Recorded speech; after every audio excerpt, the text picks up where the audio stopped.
A very good morning, students. Welcome to my channel. Welcome back. Today, we are going to discuss the chapter 3 Plant Kingdom. ठीक है चलिए without wasting our time, let's get started. Let's dive into this chapter. It's very interesting. We will discuss all the classification and the all the classification of the plant kingdom. चलिए start करते हैं. सबसे पहले हम overview ले लेते हैं क्या है किंगडम के बारे में. हमने लास्ट क्लासेस में हमने वीटेकर का क्या पढ़ा था, 5 किंगडम क्लासिफिकेशन. ठीक है, 5 किंगडम क्लासिफिकेशन पढ़ा था हमने. उसके अंदर एक क्लासिफिकेशन था, एक प्लांट किंगडम था और एक एनिमल किंगडम था. ठीक है, तो सबसे पहले हम प्लांट किंगडम की बात करेंगे. ठीक है, तो उसी के बारे में हम डिटेल में डिस्कशन करेंगे. क्या होता है फाइलम, जीनस, ऑर्डर, इन सब के बारे में, स्पीसीज वगैरह सब के बारे में हम डिटेल में डिस्कशन करेंगे. ठीक है, चलिए. Hierarchy of plant classification. यहाँ पे हायरार्की ऑफ प्लांट क्लासिफिकेशन से क्या मतलब है. किंगडम है हमारा प्लांटी डिवीजन, जैसे कि ब्रायोफाइट्स. क्लास है जैसे कि हेप्टिसेस. ठीक है, और ऐसे ही ऑर्डर. और फिर क्या आएगा ऑर्डर के बाद में family, genus and finally the species. ठीक है, तो हम इन सब के बारे में डिटेल में डिस्कशन करने वाले हैं. चलिए देखते हैं आगे. हमने कौन कौन से प्लांट किंगडम में हमने कौन कौन से क्लासिफिकेशन देखे थे. प्लांट्स में कौन कितने पार्ट्स में कौन कौन से डिवीजन और फाइला में इनको डिवाइड किया गया है, जैसे कि bryophyte, pteridophyte, gymnosperm, angiosperm and algae. ठीक है ना, हमने इन सब के बारे में डिस्कशन किया है in the our previous class. तो चलिए let's get started. Algae. What is algae? हमने देखा था एल्गी का बेसिक सिंपल स्ट्रक्चर होती है इनकी. इनमें कोई भी ट्रू रूट, स्टेम और लीव्स नहीं प्रेजेंट होते हैं. एक्वेटिक हैबिट होती है. क्या होती है इनकी, ये फ्रेश वाटर और मैरीन और मॉइस्ट सॉइल में पाए जाते हैं. फोटोसिंथेटिक प्रोसेस करते हैं, यानी कि ये अपना खाना खुद बनाते हैं, जो कि क्या होते हैं aquatic food chain, primary producer होते हैं एक्वेटिक फूड चेन के. तो देखिए एल्गी क्या है. एल्गी एक सिंपल एक्वेटिक फोटोसिंथेसिस ऑर्गेनिज्म है जहां जिनमें क्या होता है ट्रू रूट, स्टेम और लीव्स प्रेजेंट नहीं होता है. They range from microscopic unicellular forms to large multicellular seaweeds भी पाए जाते हैं. एल्गी कहाँ पे पाई जाती है, एक्वेटिक हैबिटेट में पाए जाते हैं, इसीलिए इनको प्रोड्यूसर्स बोला जाता है एक्वेटिक फूड चेन का. ठीक है, ये फ्रेश वाटर और मैरीन एनवायरनमेंट और इवन मॉइस्ट सोइल में भी प्रेजेंट होते हैं. ठीक है, these are the critical to aquatic ecosystem. Primary producers जो होते हैं एल्गी का, वो क्या बनाते हैं, form of basis food chain in aquatic ecosystem. They perform photosynthesis. ठीक है, converting the sunlight, water and carbon dioxide into energy and oxygen. Energy और ऑक्सीजन में कन्वर्ट कर देते हैं ये. किसको, सनलाइट को, एनर्जी एंड ऑक्सीजन. ठीक है, the process sustains the wide range of aquatic organism from small invertebrates to large marine animals. Algae जो है वो वाइड वैरायटी में प्रेजेंट होती है. उनके कलर, शेप और साइज, वो अलग अलग तरह के शेप, अलग अलग तरह के कलर्स और साइजेस में पाई जाती हैं. Here you can see the diagrams of the algae. Thallus organization in algae है ये. ठीक है, जैसे कि क्लोरेला, क्लेमाइडोमोनास, वाउचेरिया. ठीक है, वाउचेरिया, उल्वा, फोकस, सार्गसम. ठीक है, these are the example of algae. ठीक है, देखिए ये सारे एग्जाम्पल हैं एल्गी के. थैलस स्ट्रक्चर है एल्गी के. फ्लैजिला है किसमें, क्लेमाइडोमोनास में फ्लैजिला प्रेजेंट है, क्लोरोप्लास्ट प्रेजेंट है, पायरेनोइड प्रेजेंट है, इसमें न्यूक्लियस प्रेजेंट है. ठीक है, वाउचेरिया की बात करें तो वाउचेरिया में ओवोनियम प्रेजेंट है, एंथ्रेडियम प्रेजेंट है for the reproduction, central vacuole present है. यहाँ पे उडोगोनियम में क्या है, कैप्सुल प्रेजेंट है एंड होल होल टेस्ट पढ़ा है। ये जो कैप्सूल होती हैं ये रिप्रोडक्शन में इम्पोर्टेंट रोल प्ले करती है। ठीक है, तो these are the examples of the algae's thallus structure. Habitat and nutrition की बात करें तो इनका हैबिटेट और न्यूट्रिशन क्या होता है, चलिए देखते हैं। एल्गी जो होती है ना बच्चों, एल्गी इन एक्वेटिक हैबिटेट में प्रेजेंट होती है, मोस्ट टेरेस्ट्रियल में प्रेजेंट होती है, ट्री बार्क और डंप सॉइल में प्रेजेंट होती है। ऑटोट्रॉफिक होते हैं यानी कि फोटोसिंथेसिस की प्रोसेस होती है इनमें यूजिंग क्लोरोफ्लोर। हेट्रोट्रॉफिक भी होते हैं, कुछ opted nutrient from the organic matter. ठीक है, एल्गी जो होती है वो क्या होती है, एक्वेटिक एनवायरनमेंट में प्रेजेंट होती है and the surface water to the depth of the ocean. They are also found in most terrestrial habitat। ठीक है, वहां पे भी प्रेजेंट होती है। मोस्ट एल्गी जो होती है वो ऑटोट्रॉफिक होती है, लेकिन कुछ हेट्रोट्रॉफ भी होती है। ऑटोट्रॉफ यानी कि फोटोसिंथेसिस की प्रोसेस होती है, ये क्या करते हैं, फोटोसिंथेसिस क्लोरोफिल को यूज करके और क्लोरोफिल और अदर पिगमेंटेशन को यूज करते हैं सनलाइट के थ्रू और कन्वर्ट कर देते हैं उसको किसमें, केमिकल एनर्जी में चेंज कर देते हैं, changes into chemical energy. Clear. कुछ एल्गी होती हैं वो हेट्रोट्रॉफ भी होती है, as I told you. Nutrition, heterotroph nutrition होती है वो क्या करते हैं, न्यूट्रिएंट्स को क्या करते हैं, ऑब्जर्व करते हैं, ऑब्टेन करते हैं कहाँ से, ऑर्गेनिक मैटर में, ऑर्गेनिक मैटर के थ्रू इन दिस जो भी उनके सराउंडिंग में होती है। The flexibility shows them to to thrive in nutrient poor environment. मतलब अगर ये सरवाइव कर सकते हैं जहाँ पे न्यूट्रिशन की भी कमी है, वहां पे भी ये अपने आप को सरवाइव कर सकते हैं। चलिए एल्गी का रिप्रोडक्शन देखते हैं। एल्गी में 3 तरह से रिप्रोडक्शन होता है, वेजिटेटिव रिप्रोडक्शन, एसेक्सुअल और सेक्सुअल रिप्रोडक्शन। वेजिटेटिव रिप्रोडक्शन जो होगा वो फ्रेगमेंटेशन के थ्रू होगा। ठीक है, एसेक्सुअल रिप्रोडक्शन मतलब इनमें स्पोर्स प्रेजेंट होते हैं, लेकिन स्पोर्स फॉर्मेशन का होता है लेकिन विदाउट फर्टिलाइजेशन, फर्टिलाइजेशन नहीं होता है, एसेक्सुअल रिप्रोडक्शन होता है। सेक्सुअल रिप्रोडक्शन में फ्यूजन ऑफ द गैमेट्स, ठीक है, and introducing the genetic variation. इसीलिए यहीं से एल्गिन में जेनेटिक वेरिएशंस को इंट्रोड्यूस किया गया है।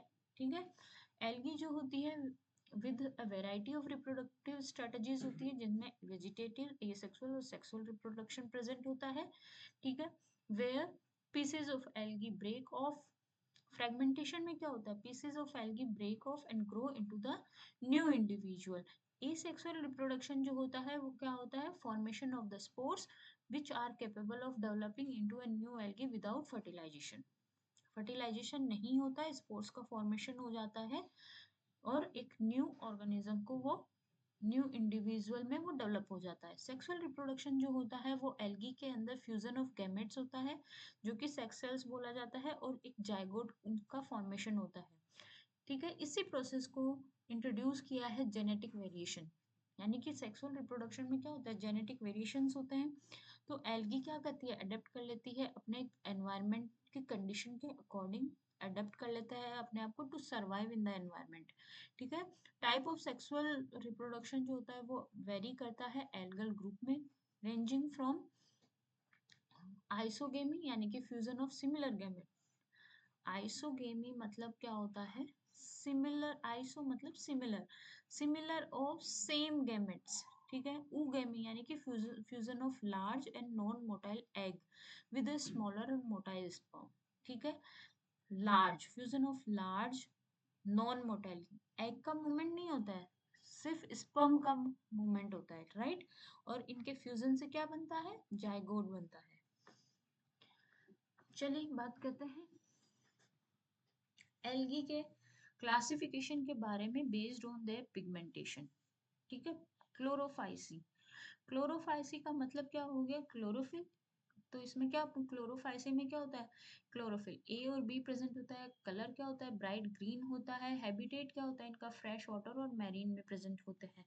तो एल्गी को 3 ग्रुप्स में, एल्गी जो different group based on there pigmentation. ठीक है, पिगमेंटेशन पे इनको ग्रुप्स में डिवाइड किया गया है। क्लोरोफाइसी जो कि ग्रीन एल्गी है, इनका कैरेक्टरिस्टिक्स क्या है, ग्रीन एल्गी है। क्लोरोफिल ए और बी प्रेजेंट होता है इनमें, जो कि प्राइमरी फोटोसिंथेटिक पिगमेंट है। They give as a bright green colour similar to land plant, यानी कि प्लांट के साथ वो मैच हो जाते हैं। क्लोरोफाइसी क्या होता है, Chlorophyceae are found in both fresh water और मैरीन वाटर, दोनों में प्रेजेंट होता है। और ये क्या होते हैं, यूनिसेलुलर भी हो सकते हैं, कॉलोनियल भी हो सकते हैं और फिलामेंटस भी हो सकते हैं। एग्जाम्पल्स कौन कौन से होंगे इनके, Chlamydomonas as we have discussed earlier, Volvox, Spirogyra. These algae play an important role in aquatic ecosystem and some are seen used as a food source of human and animals. Clear, चलिए आगे बात करते हैं हम Phaeophyceae, जिसे brown algae भी बोला जाता है।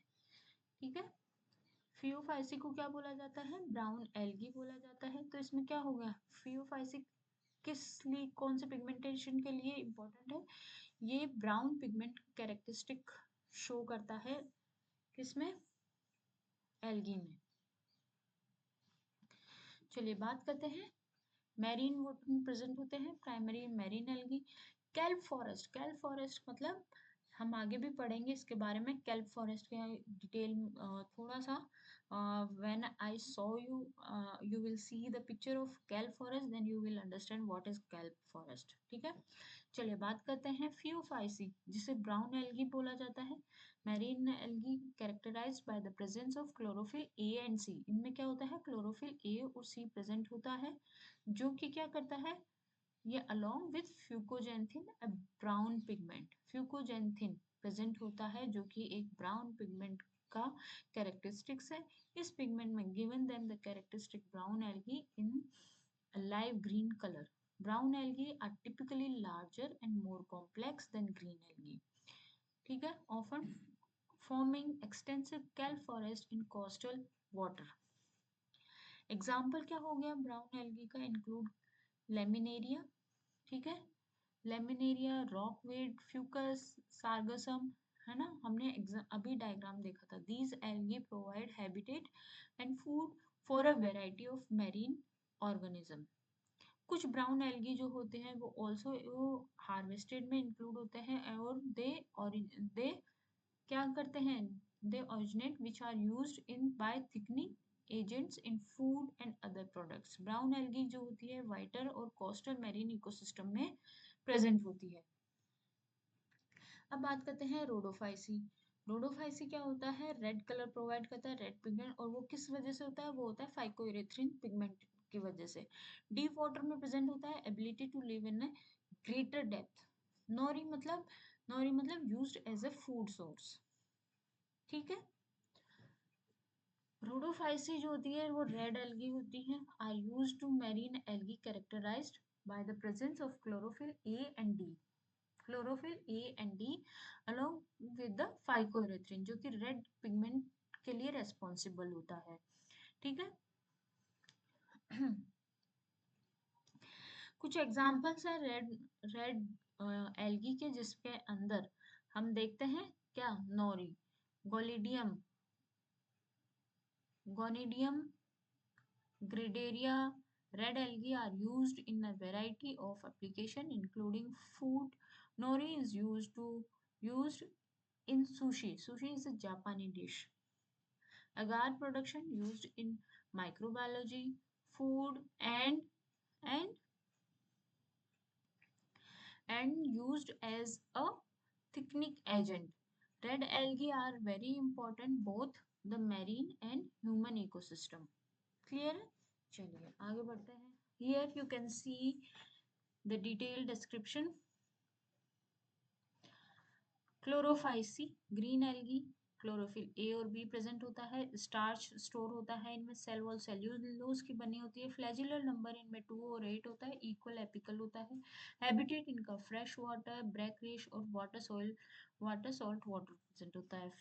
फिर बात करते हैं फियोफाइसी, ब्राउन एल्गी, क्लोरोफिल ए सी और फ्यूकोजेंथिन प्रेजेंट होता है, मैनिटोल और लेमिनेरिन प्रेजेंट होता है, फूड सेल्यूलोज और एंड एल्जिन की क्या सेल वॉल होती है 2 और अनइक्वल लेटरल फ्लैजुलर नंबर और इंसर्शन प्रेजेंट होता है। फ्रेश वाटर और ब्रैकरिश वाटर और सॉल्ट वाटर में प्रेजेंट होते हैं। रोडोफाइसी जो होती है वो रेड एल्गी होती है। Chlorophyll A and D present होता है जो कि फाइकोयूरेथ्रिन पिगमेंट की वजह से होता है। फ्लोरोडिन स्टार्च प्रेजेंट होता है। Cellulose pectin and polysulphate ester present होता है। इसमें फ्लैजिला नंबर एब्सेंट होता है। ठीक है, फ्रेश वाटर और सम ब्रैकरिश वाटर और सॉल्ट वाटर में ये प्रेजेंट होते हैं। एल्गी का इकोनॉमिक इंपॉर्टेंस क्या होता है? Use directly as a food specially in Asia. Agar use होता है जो कि माइक्रोबायोलॉजी और फूड इंडस्ट्री में प्रेजेंट होता है। बायोफ्यूल में यूज किया जाता है, potential source of renewable energy.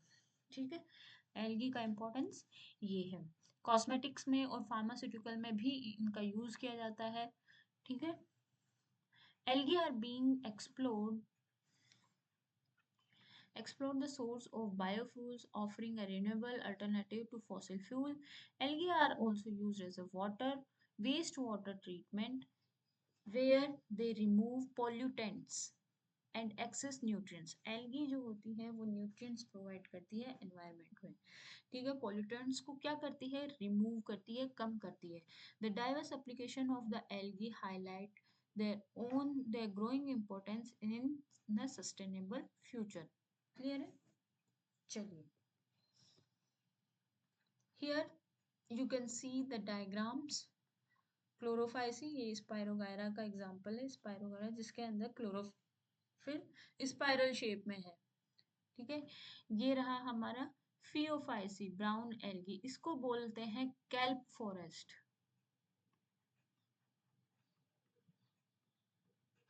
ठीक है, रोडोफाइसी जैसे कि रेड एल्गी। ठीक है, तो vital representation of the different groups algae on the help in the understanding their diverse forms of characteristics.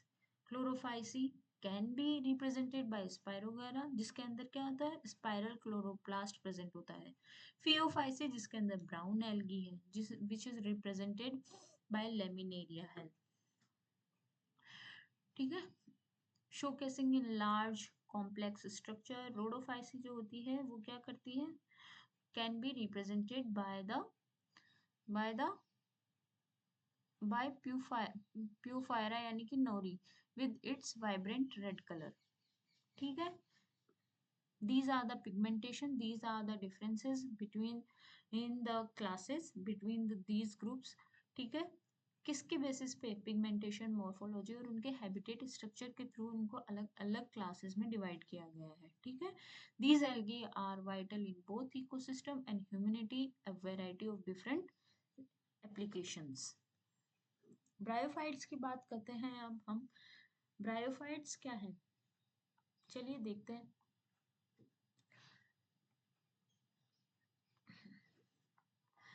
Non vascular होते हैं, लैक ट्रू वेस्कुलर टिश्यू। ठीक है, मोइस्ट हैबिटेट होता है यानी कि ये डैम्प एनवायरनमेंट में भी ग्रो हो जाते हैं। स्मॉल इन साइज होते हैं, टिपिकली स्मॉल और कॉम्पैक्ट होते हैं। ब्रायोफाइट्स जो होते हैं नॉन वेस्कुलर प्लांट्स होते हैं जैसे कि मोसेस, लीवरवर्ट्स और hornworts. They are typically small. ठीक है, छोटे होते हैं और मॉइस्ट एनवायरनमेंट में ग्रो हो जाते हैं। इनके इनके पास एब्सेंट होती है true root, stem and leaf. Bryophyte जो होते हैं वो ट्रांजिशनल प्लांट्स होते हैं जो कि किसके बीच में? एल्गी और वेस्कुलर प्लांट्स के बीच में ट्रांजिशनल प्लांट्स बोला जाता है इनको। They represent an important step of evolution of land plants. Bryophyte जो होते हैं वो इम्पोर्टेंट रोल प्ले करते हैं सोइल के मॉइस्चर को बनाने में, प्रिवेंटिंग इरोजन के लिए, सॉइल इरोजन के लिए, प्रिवेंट करने के लिए और provide the habitat for small invertebrates. They also serve as a indicator of environmental health. ये भी एनवायरमेंटल हेल्थ के लिए इंडिकेटर कहलाते हैं क्योंकि as they are sensitive to pollution and habitat disturbance. यानी कि जहाँ पॉल्यूशन हो ज़्यादा होगा वहाँ पे ब्रायोफाइट्स और एल्गी विल बी एब्सेंट। ठीक है, एल्गी एंड ब्रायोफाइट्स। ठीक है, Bryophytes are essential component of many ecosystem, particularly in moist and shaded areas. Here you can see the diagram. ठीक है, Funaria, gametophyte, sporophyte, स्फेग्नम के गैमेटोफाइट, देखिए ये ब्रांचेस है, ये क्या है, आर्किगोनियल ब्रांच है, इसमें ये क्या है, राइजोइड्स है, नीचे मेन एक्सिस है, लीव्स है, सीटा है, कैप्सूल है, ठीक है। इसमें आर्किगोनियल स्पोर है, ठीक है। ये किसकी है, मार्केंशिया का है, मार्केंशिया का फीमेल थैलस और मेल थैलस है। मेल थैलस में गामा कप है, लेकिन जो इसमें आर्की गोनीफोर है, ये इसमें क्या आएंगे, एंथ्रीडियोफोर, ठीक है। These are the male and female diagram. Bryophytes का हैबिटेट स्ट्रक्चर के बारे में बात करते हैं। मॉइस्ट एनवायरनमेंट में प्रेजेंट होते हैं, यानी कि फ्रेश और वेटलैंड और रॉकी आउटक्रॉप्स में प्रेजेंट होंगे। राइजोड्स होंगे, रूट लाइक स्ट्रक्चर होती है, जैसे कि अभी हमने देखा, सिंपल स्ट्रक्चर होती है। लीफ लाइक फोटोसिंथेटिक स्ट्रक्चर होती है। हार्श एनवायरनमेंट में भी अपने आप को सर्वाइव कर लेते हैं। Colonizing rock and disturbed soil. Bryophytes जो होते हैं, ब्रायोफाइट्स जो होते हैं वो जैसे कि फॉरेस्ट में, वेटलैंड में और रोकी किसमें, रोके आउटक्रॉप्स में प्रेजेंट होते हैं। They lack true roots, stems and leaves, ठीक है। Instead processing rhizoids, root like structure present होती है इनमें। इनका हैबिटेट जो होता है वो यूनिक स्ट्रक्चर होती है, जैसे कि मेक देम वेल सुटेड इन कॉलोनाइजिंग हार्श एनवायरनमेंट, ठीक है। चलिए, ब्रायोफाइट के क्लासिफिकेशन की बात करें तो लिवरवर्ट्स और मोसिस की बात करते हैं। लिवरवर्ट्स जो होते हैं flattened and lobe Thales structure होती है। मोसिस की बात करें, इरेक्ट होता है, स्टेम लाइक स्ट्रक्चर होती है, लीफ लाइक स्ट्रक्चर होती है, जिसको अपेंडेजेस बोला जाता है। हॉर्नवर्ट्स जो होते हैं, हॉर्न शेप्ड स्पोरोफाइट प्रेजेंट होता है उनमें, ठीक है। ब्रायोफाइट्स जो होते हैं 3 ग्रुप्स में डिवाइड है, जैसे कि हमने बात की, लिवरवर्ट्स, मोसिस और हॉर्नवर्ट्स। लिवरवर्ट्स जो होते हैं वो फ्लैटेंड होते हैं, लोब थैलेस स्ट्रक्चर होती है, resembling a lever in a shape. मोसिस जो होते हैं वो अदर हैंड जैसे इरेक्ट होते हैं, स्टेम लाइक स्ट्रक्चर होती है with leaf like appendages arranged spirally around the stem. Liverworts and mosses are easily differentiated by their body structure. देख के ही हम बता सकते हैं कि इनमें क्या डिफरेंसेस हैं। मोसेस जो होते हैं वो मोस्ट डाइवर्स और अबंडेंट ग्रुप ऑफ ब्रायोफाइट्स होते हैं और ये वाइड रेंज में प्रेजेंट होते हैं इनके हैबिटेट्स में। हॉर्नवर्ड्स जो होते हैं वो सबसे स्मॉलेस्ट ग्रुप होता है, characterised their horn shaped sporophyte. Classification helps to understand the diversity of plant life and how they interact with their environment. These small plants are vital to maintaining the health of the ecosystem and they inhibit।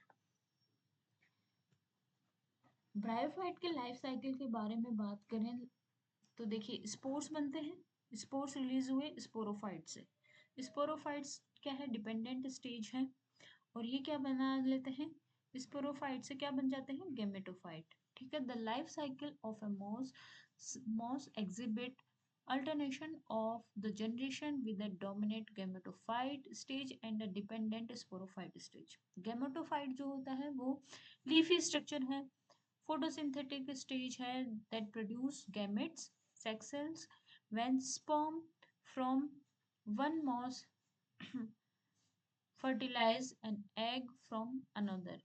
Sporophyte develops which grows, and for the gametophyte, sporophyte is dependent on the gametophyte for nutrition and support, ठीक है। It produces spores which are released and dispersed to new location where they germinate and grow into new gametophyte. Completing the life cycle and understanding this life cycle is essential to understanding the plant life cycle and the vital role that bryophyte play in the ecosystem। Spores release होते हैं sporophyte से, ठीक है। ये spores release हुए, ये जो sporophytes dependent stage होती है, यानी कि वो किस पे डिपेंड होती है, गैमेटोफाइट पे डिपेंड होती है, ठीक है, स्पोरोफाइट। चलिए, गैमेटोफाइट पे होती है जो कि उसको क्या करती है, उसको क्या करती है, न्यूट्रिशन और सपोर्ट प्रोवाइड करती है, न्यूट्रिशन और सपोर्ट प्रोवाइड करती है। चलिए आगे बात करते हैं ब्रायोफाइट के इकोलॉजिकल इंपॉर्टेंस क्या है, वही देखते हैं। सोइल का formation, flowers in Bahrain environment, sorry pioneers in Bahrain environment मतलब जहाँ पे सोइल फर्टाइल नहीं है, ठीक है। वाटर रिटेंशन यानी कि हेल्प रिटेन सॉइल को मॉइस्चर करने के लिए इनका इम्पोर्टेंट रोल है। बायो इंडिकेटर्स हैं, ये सेंसिटिव रहते हैं पॉल्यूशन को लेकर, तो जहाँ पॉल्यूशन होंगे वहाँ पे ब्रायोफाइट्स एब्सेंट होंगे। So bryophytes play a vital role in various ecosystems. They act as a pioneer in colonizing marine environment जैसे कि rocks and disturbed soil, ठीक है, initiating soil formation and creating habitat for other organisms. Bryophyte can reduce soil erosion. They also help in nutrient cycling. They also contribute to carbon sequestration, helping to mitigate climate change. Bryophytes provide habitat and food for a variety of small invertebrates, serve as an indicator of environmental health. ठीक है, their sensitivity to pollution makes them suitable bioindicators, providing early warnings of environment degradation. Bryophytes contribute to the overall biodiversity and resilience of ecosystem. Clear? चलिए आगे देखते हैं। Here you can see the diagram of liverworts, जैसे कि liverwort का example है Marchantia and Moses जो कि है, here you can see the diagram, ठीक है। चलिए आगे बढ़ते हैं। टेरिडोफाइट्स, टेरिडोफाइट्स के बारे में हम जानते हैं। जनरल कैरेक्टरिस्टिक, वेस्कुलर प्लांट्स है, ठीक है। ट्रू वेस्कुलर टिश्यू प्रेजेंट होंगे, स्पोर्स प्रेजेंट होंगे रिप्रोड्यूस के लिए, और ये ट्रॉपिकल फॉरेस्ट टू डेजर्ट्स में प्रेजेंट होते हैं टेरिडोफाइट्स। तो टेरिडोफाइट्स को फॉर्न्स भी बोला जाता है, ठीक है। Allies, these are the vascular plant and reproduce via spores, ठीक है। ब्रायोफाइट्स और टेरिडोफाइट्स के, ब्रायोफाइट्स की तरह नहीं। टेरिडोफाइट्स में क्या होता है, true root, stem and leaves present होती है जो कि उसको grow to allowing them to grow larger and colonize drier habitat. Pteridophytes represent important evolutionary step toward the seed plants. Pteridophytes are found in diverse environment. Most tropical forest और arid desert में present होते हैं. They play a role in soil formation, erosion control and nutrient cycling. Pteridophytes also serve as a ornamental plants, adding beauty to the gardens and landscape. Understanding the pteridophyte helps to understand the diversity of plant life in the world. Here you can see the diagram of the pteridophytes. ठीक है, चलिए देखते हैं आगे equisetum and all. चलिए देखते हैं आगे टेरिडोफाइट्स के habitat, structure, roots, stems and leaves के बारे में। तो as we have discuss that इनमें ट्रू रूट्स प्रेजेंट होती हैं, स्टेम्स प्रेजेंट होता है जो कि इसको सपोर्ट और ट्रांसपोर्ट प्रोवाइड करता है। लीफ जो होती है वो क्या होती है, फोटोसिंथेसिस करती है। और वेस्कुलर सिस्टम जो कि क्या करता है, efficient transport of water and nutrients. Pteridophytes is the variety of habitat ranging from moist, shaded forest to dry, rocky cliffs. They possess the roots for exchange and water absorption, stems for support and transport the nutrients. Leaves क्या करेंगे, photosynthesis का काम करेंगे। Well developed vascular system होता है जो कि transportation of water and nutrients and sugar throughout the plant body. Structure of pteridophytes की बात करें तो ये क्या करते हैं, ये colonise of a water range of terrestrial environment, ठीक है, compare to bryophytes. Their adaptation is different habitat demonstrate the evolutionary success of vascular plant. Pteridophyte जो होते हैं वो important रोल प्ले करते हैं to maintaining the healthy and thriving ecosystem. ठीक है, इनकी कॉम्प्लेक्स स्ट्रक्चर अलाउ करती है किसको colonize a diverse range of environment. Pteridophyte के क्लासिफिकेशन की बात करें तो इसमें सिलोप्सिडा जो कि क्या है विस्क फॉर्म, लाइकोप्सिडा क्लब मोसेस आते हैं इसमें, स्फेनोप्सिडा जिसमें क्या है हॉर्स टेल्स प्रेजेंट होती हैं, टेरोप्सिडा मतलब जिसमें ट्रू फॉर्म्स प्रेजेंट होंगे. ठीक है, तो चलिए इनके बारे में थोड़ा डिस्कशन करते हैं कि क्या है. इनको ग्रुप में डिवाइड कर दिया गया है. जो सिलोप्सिडा है उसमें विस्क फॉर्म प्रेजेंट होंगे, लाइकोप्सिडा में क्लब मोसेस आएंगे. ठीक है, एज वी हैव डिस्कस. स्फेनोप्सिडा में हॉर्स टेल प्रेजेंट होती है और टेरोप्सिडा में ट्रू फर्न प्रेजेंट होता है. सिलोप्सिडा जो है वो सबसे सिंपलेस्ट टेरिडोफाइट है जिसके अंदर true roots and leaves absent होती है. लाइकोप्सिडा में क्या होता है जो स्मॉल स्केल लाइक लीव्स होती हैं जो कि क्या करती है प्रोड्यूस करती है स्पोर्स को इन कोर लाइक स्ट्रक्चर जिसको क्या बोला जाता है स्ट्रोबोलाई. ठीक है, स्फेनोप्सिडा जो है वो है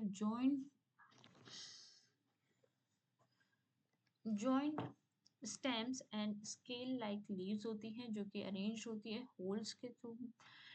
ठीक है, टेरोप्सिडा जो होते हैं वो ट्रू फर्न्स होते हैं, लार्ज होते हैं, डिवाइडेड होती हैं, उनकी लीव्स डिवाइडेड होती हैं, produce the spores in structure called sori. ठीक है, on the other side of the fronds. ठीक है, this classification is based on their physical structure habitat and that these diverse plant habitat. Pteridophyte की life cycle की बात करें, तो sporophyte जो कि डोमिनेट स्टेज है, स्पोर्स जो कि release from the sporophyte, gametophyte जो कि रिड्यूस्ड हेड शेप्ड है. ठीक है, प्रोथैलस जिसे बोला जाता है. तो life cycle of exhibit alternation of generation with the dominate sporophytic stage and a reduced gametophyte stage. Sporophyte जो है वो फैमिलियर है leafy fern plant that reproduce spores. और स्पोर्स क्या होते हैं रिलीज हो जाते हैं और depend on the new location. और वो क्या करते हैं they germinate grow into the small heart shape gametophyte called prothalli. ठीक है, gametophyte produce sperm and egg. Sperm swim to fertilize an egg. Sperm swim to fertilize an egg, forming a zygote. ठीक है, to develop into a new sporophyte. The sporophyte eventually grows and overshadows the gametophyte. The cycle ensured the survival and propagation of the plant in its environment. Pteridophyte की evolutionary significance क्या है कि evolution of vascular tissue. ठीक है, terrestrial life adaptation to drier environment, seed plants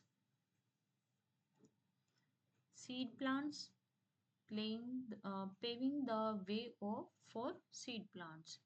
pteridophyte जो होते हैं represent करते हैं क्रिटिकली इवोल्यूशनरी स्टेप को जो कि ट्रांजिशन करता है non vascular to vascular plant. ठीक है, इनका जो पोजीशन है वो ट्रू रूट्स स्टेम और लीव्स में अलाउ करता है जो कि कॉलोनाइज करते हैं अपनी जैसे स्पीसीज को बनाने में ड्रायर टेरेस्ट्रियल एनवायरनमेंट में ग्रो करते हैं larger than bryophytes. They also evolve vascular tissue enabling efficient transport of water and nutrient throughout the plant body. Pteridophytes जो होते हैं pave the way of evolution of seed plant, gymnosperm and angiosperm which dominate many terrestrial ecosystem today. Their adaptation to terrestrial life demonstrate the power of natural selection and the gradual progression of the plant evolution. They contribute to our understanding of plant life and its evolutionary journey. Here the example of the pteridophyte, जैसे कि ferns is the example of Dryoptera, horsetail, equisetum. These are the basically examples of the fern and horsetails. ठीक है.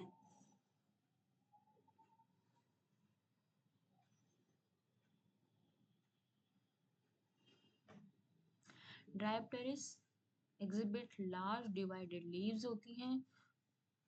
ठीक है. Just a minute. Yeah. Where sperms are produced. Horsetail जो होती है जैसे कि equisetum have jointed stems with scale-like leaves arranged in holes and produce spores in core-like structure at the typical of the stems. ठीक है. चलिए आगे हम बात करते हैं जिम्नोस्पर्म की. जनरल कैरेक्टरिस्टिक्स क्या है जिम्नोस्पर्म? सीड प्लांट्स होते हैं. कॉन्स में मतलब सीड बोर्न है ऑन कॉन्स, और स्पेशलाइज्ड स्ट्रक्चर होती है, वाइड रेंज में होते हैं, adapted to diverse terrestrial environment. Gymnosperm जो सीड प्लांट्स हैं that do not produce flower और fruits. Their seeds are typically borne on the surface of the cones and other specialized structure.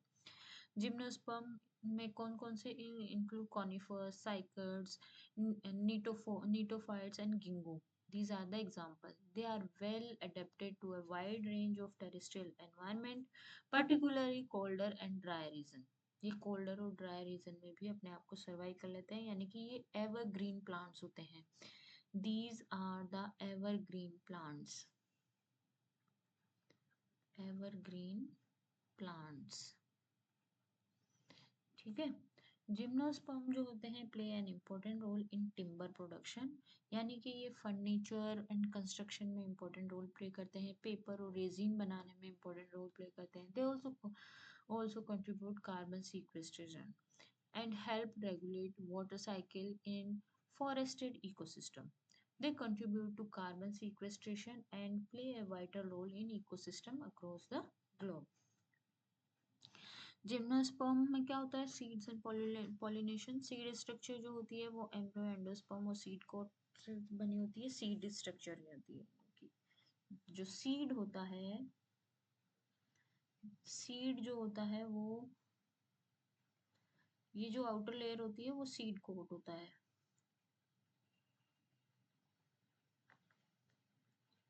Seed coat.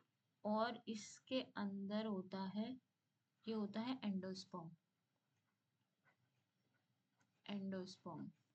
और ये होता है cytoplasm. ठीक है. Endosperm and embryo बोला जाता है इसको, सॉरी एम्ब्रियो. ठीक है. चलिए बात करते हैं. सीड्स डिस्पर्जल होता है विंड के थ्रू, वाटर के थ्रू और एनिमल के थ्रू. विंड पॉलिनेशन जो होता है वो pollen carried from male to female. Female cones drier environment में भी अपने आप को अडेप्टेशन कर लेते हैं for reproduction in dry condition. Gymnosperm जो होते हैं वो प्रोड्यूस करते हैं सीड को to consist an embryo, a food supply. Endosperm ये होता है इधर, इधर होता है एंडोस्पर्म और ये होता है embryo, sorry. And protective seed coat. ठीक है. The seeds are typically dispersed by wind, water और animals, allowing them to colonize new areas. Gymnosperm जो होता है वो pollination is primarily wind driven, with pollen grains being carried from male cones to female cones. Evolution of seeds and wind pollination allowed gymnosperm to reproduce successfully in drier environment compared to pteridophyte. ठीक है. चलिए आगे बात करते हैं gymnosperm के classification के बारे में. कॉनिफर्स, साइकड्स, नीटोफाइट्स एंड गिंगो, ये ग्रुप्स हैं. ठीक है. अभी तक हमने सबके ग्रुप्स के बारे में ही बात की है. चलिए बात करते हैं जिम्नोस्पर्म के. कॉनिफर्स, ये cone bearing with needle like leaves होती हैं. साइकेड्स जो होते हैं वो पाम लाइक लीव्स होती हैं, लार्ज कोन्स होते हैं. नीटोफाइट्स जो होते हैं वो यूनिक वेस्कुलर स्ट्रक्चर प्रेजेंट होती है. गिंगो जो होती है वो fan shaped leave and fleshy seeds present होती हैं. Gymnosperm are classified into 4 groups, जैसे कि मैंने बताया conifers, cycads, gnetophytes and ginkgo. Conifers are the most diverse and abundant group होते हैं, characterized by their one cone bearing structure and needle like और scale like leaves. Cycads जो होते हैं वो palm like leaves होती है इनमें and produce the large cones. नीटोफाइट्स जो होते हैं वो स्मॉल और diverse group with unique vascular structure and pollination mechanism present होता है. Ginkgo is represent in a single living species. Ginkgo जो होता है वो biloba with the fan shaped leaves होती हैं, फ्लैशी सीड्स प्रेजेंट होते हैं and broad classification is based on the unique physical characteristics and adaptation that these plants have developed one time. Economic importance की बात करें, इकोनॉमिक इम्पोर्टेंस की बात करते हैं तो resin would construction and furniture, would जो होती है कंस्ट्रक्शन और फर्नीचर में वो इम्पोर्टेंट रोल प्ले करती है बनाने में. टिम्बर जो होती है extensive harvesting of conifers.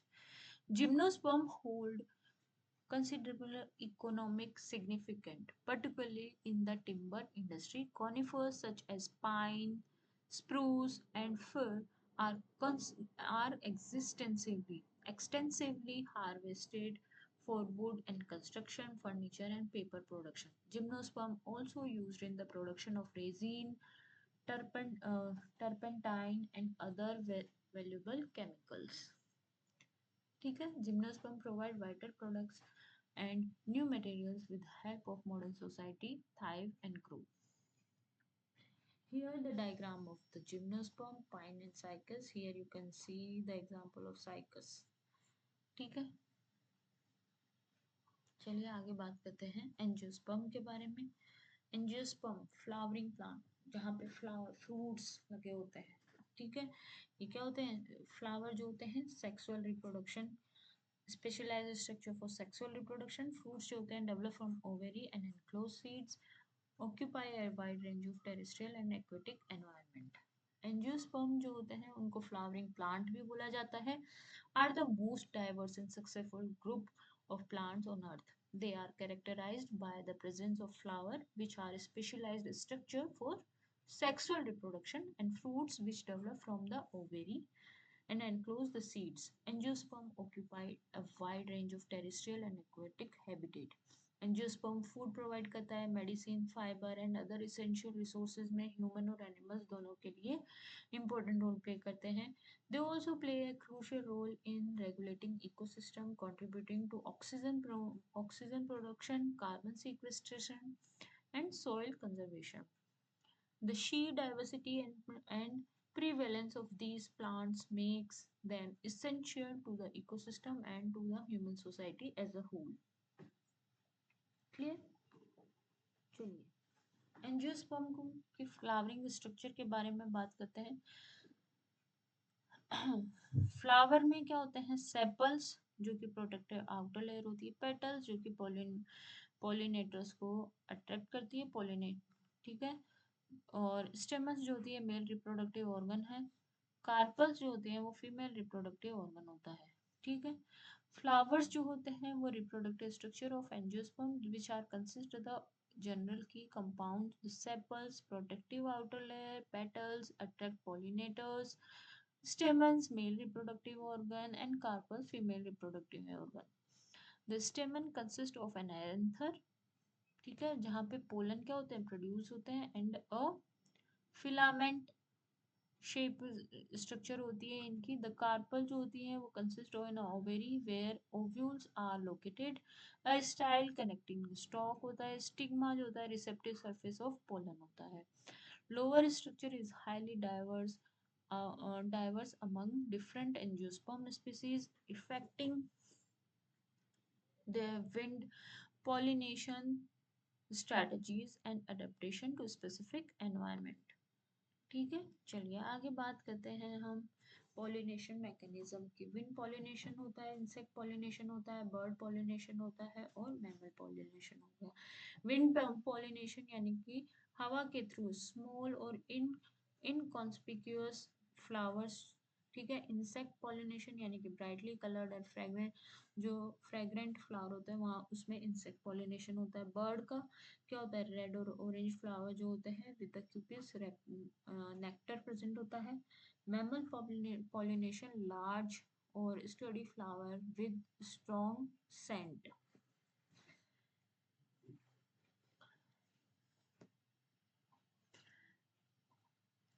Bird pollinated flowers are typically red or orange in color, produce copious amounts of nectar.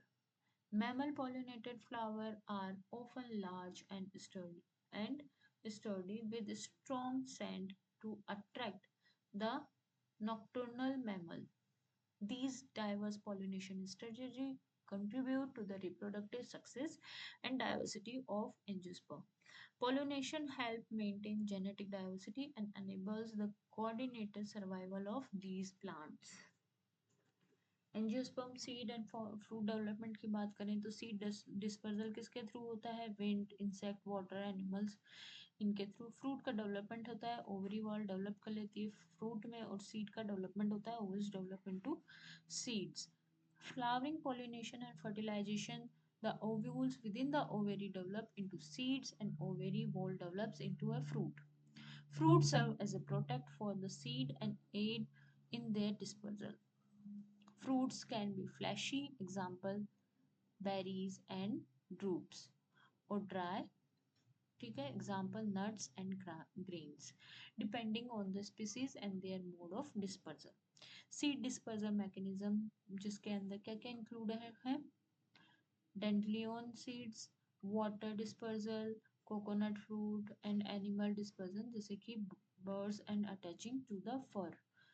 Evolution of the fruits and diverse the dispersal mechanism has contributed significantly to the success and spread of angiosperm across the globe. Seeds are extremely क्या होते हैं, vital होते हैं, ensuring the propagation and continued the survival of these plant species. कैसे होते हैं, इसी तरह से। अब बात करते हैं एंजियोस्पर्म के क्लासिफिकेशन के, मोनोकोट्स और डाइकोट्स के बारे में। मोनोकोट्स होता है यानी कि वन कोटिलिडन, डाइकोट्स मतलब टू कोटिलिडन। फ्लावर पार्ट्स जो होते हैं वो डिफरेंट होते हैं, मल्टीपल होते हैं, ठीक है। चलिए डिस्कस करते हैं इसी के बारे में। Angiosperm are further classified into two major groups, monocots and dicots. Monocots are characterized having one cotyledon यानी कि seed leaf in their embryo parallel leaf venation, ठीक है, and flower parts of multiply of the three dicots, ठीक है। Other hand have two cotyledon in their embryo, red like leaf variation, net like leaf क्या होता है, venation present होता है, and flower part in multiple 4 और 5। Monocots included grasses, lilies, orchids, जबकि dicots में क्या होते हैं, रोजेस, सनफ्लावर, ओक्स एटसेट्रा, ठीक है। These structural differences between the monocots and dicots. Angiosperm का इकोनॉमिक इम्पोर्टेंस क्या होगा, बायोफ्यूल में, मेडिसिन में और फूड में, ठीक है। जो बायो फार्मास्यूटिकल में जैसे कि एस्प्रिन, ठीक है, एस्प्रिन, क्विनीन, ये यूज की जाती है to derive one angiosperm from angiosperm plant. Angiosperm plant जो होते हैं प्रोवाइड करते हैं किसको, जैसे कि ये वही फाइबर, बायोफ्यूल और टिम्बर के लिए यूज में किया जाता है। इकोनॉमिक वैल्यू जो होती है इनकी वो हाई होती है क्योंकि ये बहुत सारी चीज़ों में क्या यूज किए जाते हैं, फूड में, मेडिसिन में, बायोफ्यूल में, एनर्जी में, इन सब में यूज किए जाते हैं एंजियोस्पर्म के plants. Here you can see the differences between the flower structure of monocots and dicots. Roses, sunflower, oaks are the dicot plants and monocots plants are this, ठीक है। चलिए इवोल्यूशनरी रिलेशनशिप की बात करें प्लांट किंगडम में तो algae जो कि 3.5 बिलियन ईयर्स अगो की बात है, जो सबसे ओल्डेस्ट प्लांट है, 475 मिलियन ईयर्स अगो ब्रायोफाइट्स को आइडेंटिफाई किया गया था एंड तब से है ये। आइडेंटिफाई तो जब नहीं किया गया था, लेकिन ये तब से 475 मिलियन ईयर अगो से ये है रफली। 400 मिलियन ईयर्स से क्या है, date by almost 400 million years pteridophytes are present. ठीक है, चलिए आगे बात करते हैं। Here is the key characteristics of each plant. हमने क्या क्या पढ़ा, हमने सीड्स के बारे में पढ़ा, वेस्कुलर टिश्यू के बारे में पढ़ा, नॉन वेस्कुलर जो कि ब्रायोफाइट्स है, एल्गीज के बारे में पढ़ा। ठीक है, these are the some of key characteristics of each plant group. Comparing the contrasting plant group, water, dry condition and angiosperm only. Algae क्या है, algae and bryophytes are both dependent on water. Importance of the plant kingdom for ecosystem, photosynthesis, oxygen और carbon dioxide में contribute होते हैं ये। Here is the conclusion of the chapter diversity, resources and protect.